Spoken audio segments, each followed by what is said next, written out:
That heart-pounding, skin-crawling, leave the room immediately panic you feel when you see a spider. You weren't born with it. Take a second to let that sink in. The overwhelming feeling that a tiny, 8-legged creature is the villain in your own personal horror movie isn't something you came into the world with. So, how did it become your biggest fear? For the 3 to 6% of people around the world with arachnophobia, this is more than a simple dislike. It's a consuming, life-altering reality. It's that frantic scan of every corner of a new room, the hard no to going in the basement, the sharp intake of breath when a shadow moves just a little too quickly. If you've ever felt that cold dread, that wave of terror that seems to come out of nowhere, you know it feels primal and completely out of your control. But what if I told you that fear was built, not born? That it was constructed, piece by piece, by surprising life experiences that secretly wired your brain for panic? Today, we're going to pull that fear apart. We're going to look behind the curtain of your own mind to reveal the psychological triggers that turned spiders into monsters. We're exploring the architecture of arachnophobia, not just to look at it, but to understand it. Because by the end of this, you might just see your fear in a whole new light. The myth of innate fear. Let's start by tackling the biggest assumption in the room, the idea that we're all hardwired to fear spiders. You've probably heard the evolutionary argument. It suggests that our ancestors lived alongside venomous spiders for millions of years, and natural selection favored those who kept their distance. It makes a certain kind of sense. A built-in danger detector for ancient threats would be a pretty handy survival tool. And some studies do show that even babies show a stress reaction to images of spiders, which points to some kind of deep-seated predisposition. But a predisposition is not a phobia. A phobia is an intense, excessive, and unreasonable fear. And the evidence strongly suggests that while we might be primed to notice spiders and snakes very quickly, the life-disrupting terror that defines a phobia is almost always a product of our environment. Research with infants shows we aren't born afraid of them, but we are exceptionally good at learning to fear them. Think of it this way. Your brain might have come with pre-installed software that says, "Hey, pay attention to small, fast things." But it's your life experiences that write the code telling that software to sound a full-blown panic alarm. And that difference is everything. It shifts the story from, "I'm broken," or "I was born this way," to "I learned this." And anything that has been learned can be understood and, eventually, rewritten. So if we weren't born with it, where did that first lesson in fear come from? For many, it started by just watching someone else. The first seed of fear, observational learning. Imagine a toddler playing on the living room floor. A small spider lowers itself from the ceiling on a single strand of silk. The child, having no clue what this is, might just watch it with curiosity. It's a new, interesting little thing in their world. But then a parent walks in, sees the spider, and screams. They jump on a chair, face twisted in terror, voice panicked as they yell for someone to get it.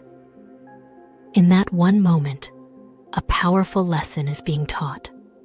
One that bypasses the child's rational mind and plugs directly into their emotional brain.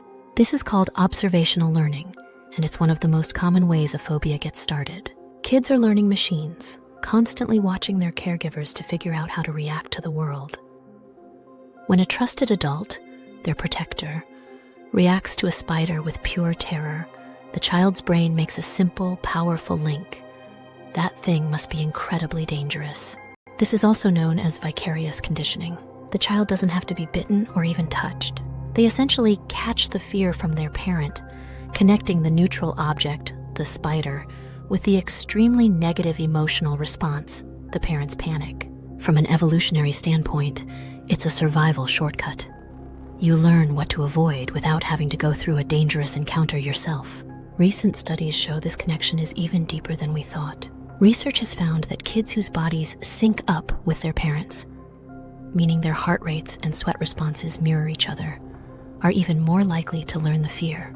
It's as if the child's nervous system is literally tuning itself to the parent's fear frequency. This isn't a choice. A child doesn't decide to be afraid of spiders. The fear is passed down socially and emotionally, engraving a lesson onto their developing mind. Spiders equal panic. And for many, this secondhand terror is the foundation their phobia is built on. This isn't just about parents either. Seeing a sibling, a friend, or even a movie character freak out can do the same thing. The media definitely plays a part, often painting spiders as giant evil monsters in movies and shows, reinforcing the idea that they are something to be feared. Each of these moments is like a single brushstroke, slowly painting a terrifying picture of spiders in the mind. When a spider becomes a monster, direct trauma observational learning plants the seed. But for some, it's a direct traumatic experience that makes the phobia bloom into an unshakable reality. While many people with arachnophobia can't recall a single bad encounter, others can trace their fear back to one specific, frightening event, usually from childhood. This is the second major pathway, direct conditioning. In psychology, it's a classic example of classical conditioning. Before the event, a spider is just a spider. It's a neutral thing. Then, something traumatic happens. Maybe you're a child sleeping in bed and wake up to a large spider crawling on your face. Or you reach into a dark shed and plunge your hand into a thick web, feeling a spider scurry across your fingers. In that moment, you experience pure, unfiltered shock and fear. Your heart pounds, you scream, you feel a desperate need to get away. Your brain, trying to protect you, forges an immediate and powerful link. The neutral thing, the spider, is now permanently tied to the terrifying feeling, the panic. The spider is no longer neutral. It has become a trigger for fear. From that point forward, your brain doesn't need the original trauma to set off the alarm. Just seeing a spider, or a picture of one, or even thinking about one, is enough to activate the whole fear circuit. Your brain essentially says, "Last time we saw this, it was a crisis. No chances. Full alert." This response can then spread, meaning a fear of one big spider can grow into a fear of all spiders, no matter how tiny or harmless. You might even start reacting to things that are just spider adjacent, like webs, dark corners, or a dust bunny that looks like a spider for a split second. You don't even have to remember the event clearly. It's the emotional imprint of that terror that lasts. It's a feeling stored in your body, a gut memory that logic can't touch. You might know that the tiny money spider on the wall is harmless, but your amygdala, the brain's threat detector, has been trained by that past trauma to scream, "Danger." It's not listening to logic, it's listening to the echo of that one moment that fundamentally rewired your perception, turning an ordinary creature into a personal monster. If any of this is starting to click for you, and maybe you're seeing your own story in a new light, take a second to hit that subscribe button. We explore the psychology behind our lives every week, and by joining our community, you won't miss what's next. The fear that feeds itself, cognitive biases, and rumination. So, we have the initial programming, learned by watching someone or installed by trauma. But what keeps the phobia going? Why does it often get worse over time instead of better? The answer is in the sneaky ways our own minds work to maintain the fear. At this point, it's less about the spider and more about the thought patterns that have grown around the fear itself. This is where cognitive biases come in. Think of these biases as glitches in your mental software, little errors in thinking that warp your reality. For someone with arachnophobia, these glitches make spiders seem way more common and threatening than they are. One of the big ones is attentional bias. This is when your attention is automatically pulled toward the thing you fear. An arachnophobe walking into a room doesn't see it the same way someone else does. They are basically equipped with a high-tech spider radar. Their eyes unconsciously scan the corners, the ceilings, where the walls meet the floor. While others might not spot a tiny spider in a web for days, the phobic person's attention snaps to it instantly.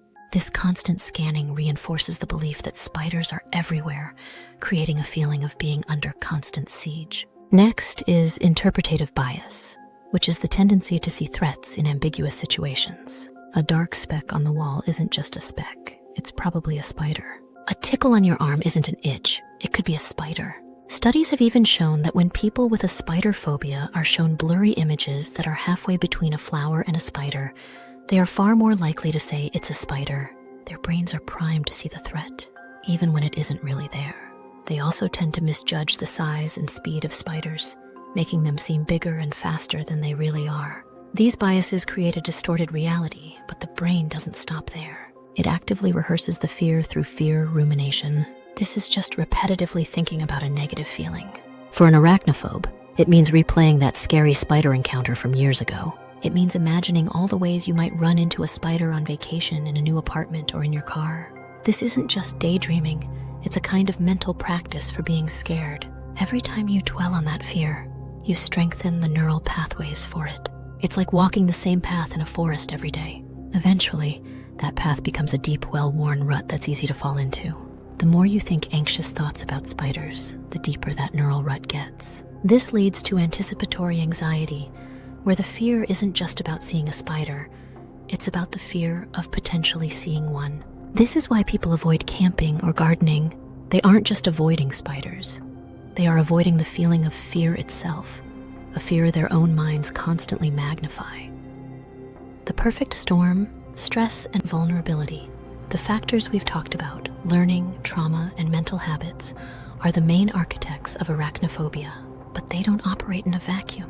The final ingredient that can turn a simple fear into a full-blown phobia is your overall emotional state. Specifically, stress and a pre-existing vulnerability to anxiety act as massive amplifiers. Think of your ability to handle fear as an emotional immune system. When you're rested, secure, and not stressed, your defenses are strong. You might see a spider, get startled, and then brush it off. But when you're under a lot of stress, from a new job, a breakup, or money problems, your emotional immune system is compromised. Your brain is already on high alert, and you have fewer resources to manage anxiety. Now imagine having a scary spider encounter during one of those times. Your already taxed system gets overwhelmed. The event, which you might have handled differently at another time, becomes a tipping point. Your brain, already looking for threats, latches onto the spider as a target for all that anxiety.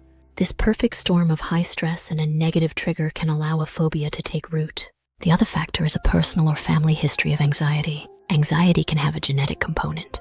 If your parents have an anxiety disorder, you might be predisposed to have a more sensitive fight or flight system.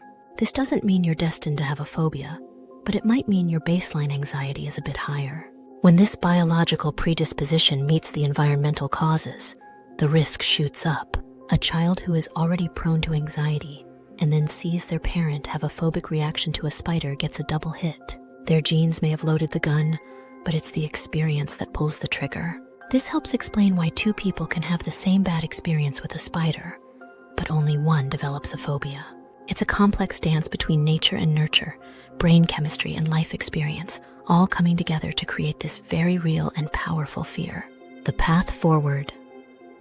Understanding as a solution. So, after looking at how this fear is built, from secondhand observations to traumatic moments, to the mental loops that keep it alive, where does that leave us? Standing in front of this massive structure of fear, it can feel overwhelming. But here's the most empowering part. What was built can be understood, and what is understood can be changed. The fix for arachnophobia isn't a magic button that deletes the fear. It's about recognizing that the fear is a learned program, and any program can be debugged and updated. This is the entire foundation of the most effective treatments, like cognitive behavioral therapy, CBT, and exposure therapy. CBT works by directly targeting those cognitive biases we talked about. It teaches you to catch, challenge, and reframe the thoughts that fuel the fear. You learn to shift from "all spiders are dangerous and will attack me" to something more realistic, like "most spiders are harmless. My fear is a learned response, not a reflection of the actual danger." You change how you think to change how you feel. Exposure therapy, often used with CBT, tackles the avoidance head-on.